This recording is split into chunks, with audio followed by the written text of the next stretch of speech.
السلام عليكم ورحمة الله وبركاته. كثير من الناس يعني في البداية يقول أو يسأل كيف تعرف يعني لما تروح تشتري، كيف تعرف النصل الزين من غير الزين والنصل القوي من غير القوي.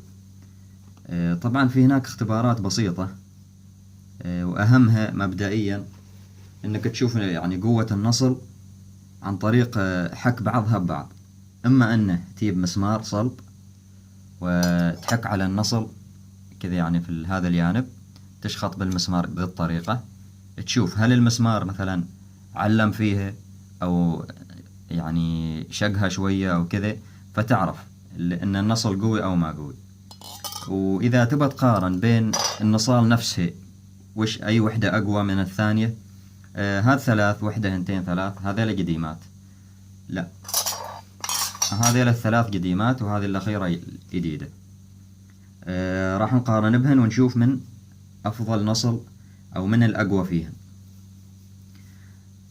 لو جربنا مثلا هذه نفس الشيء وتعتبر من نوع أم شرخ، لكن نوع معدنها ما مثل هذه، وأنا ميربنها يعني من قبل، هي ما بذيك الصلابة، يعني قديمة بس ما بذيك الصلابة. فمثلا لو جربناها مع هذه نصل زين، نجرب نشوف أحد نقطة فيه، أحد نقطة في الخنير هذه أو هذا الطرف، نفس الشيء نشوف أحد نقطة، نحاول نغرز الخنير كذاك يعني بالقوة على جنب النصل ونحط بالقوة. شوف الحين هذا ما أنه ما قص فيه، هذه ما قصت فيه هذه ولا حتى علمت. شوف ما تعلم، اللهم بس مثل خط كذا، مثل سوادة مثل البنسل، يعني تروح كذا بالمرة، معناتها ما تخدش شيء. لكن لو جربنا العكس،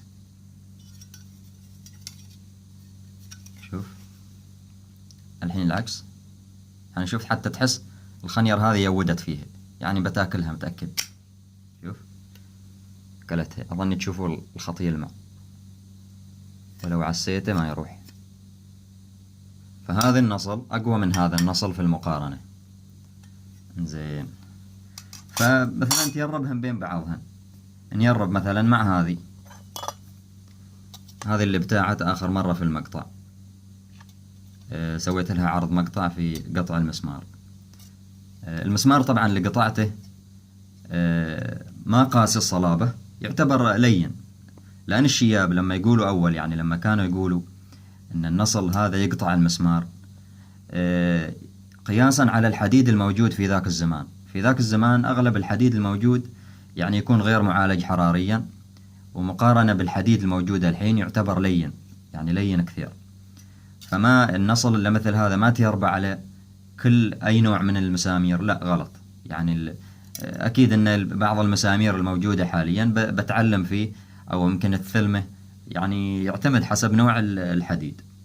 الحين بس بنكمل اللي هي المقارنة، بنقارن هذه بهنتين يعني قديمات، هذه أم شرخ القديمة اللي في المعرض اللي عرضتها أول، وهذه أم شرخ ما أدري إذا واضح شيء بسيط، يعني فيها شرخ خفيف. انزين، وبس ما قديمة وايد، قديمة لكن ما وايد، ويختلف نوع المعدن حتى واضح من اللون. شوف بنجرب بهذه وراح نشخط بها، شوف شخطتها واضح، مشكلة صارت. نجرب مرة ثانية، سويت مثل حرف الإكس، أيوة علمت فيها، هذه كلت في هذه. طيب نجرب العكس، ودائما نخلي الضغط كله نفسه، 2 3 4. لاحظ ولا أي خدش، ما فيها خدش ولا علمت ولا شخطت ولا شيء، فهذه أقوى عن هذه. طيب هذه قديمة ونفس الشيء تقطع الحديد ميربنها، لكن ما أي حديد، الحديد اللين يعني قياسا بالقديم. وبنجربها مع هذه اللي قسناها.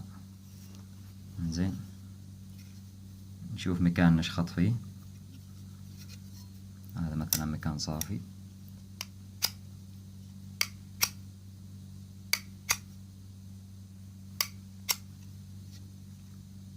ما شخطت، شوف ما يوجد أي علامة.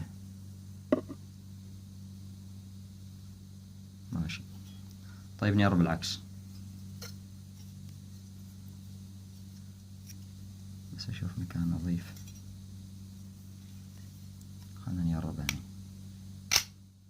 شوف من أول مرة الشخط باين هذا.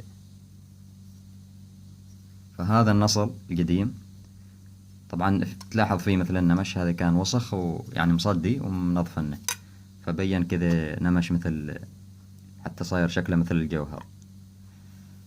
هذا النصل قوي. وهذا هي الثالث، هذا اللي الحين شخطنا هذاك القويات. شوف ايش بيسوي في هذه، لاحظ علم فيها.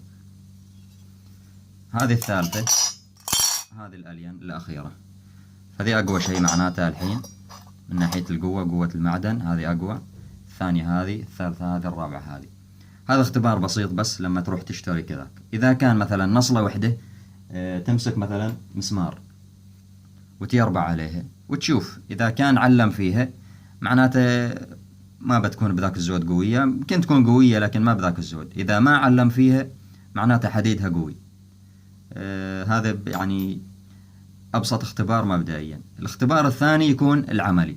العملي يعتبر مجازفة، يعني بالنسبة للنصال القديمة واللي تعتبر تراثية، يعني من الغلط انك تجازف بها وتروح تقص بها مسمار وتقص بها او اي شيء، الا اذا كان عندك مجموعة كبيرة منها.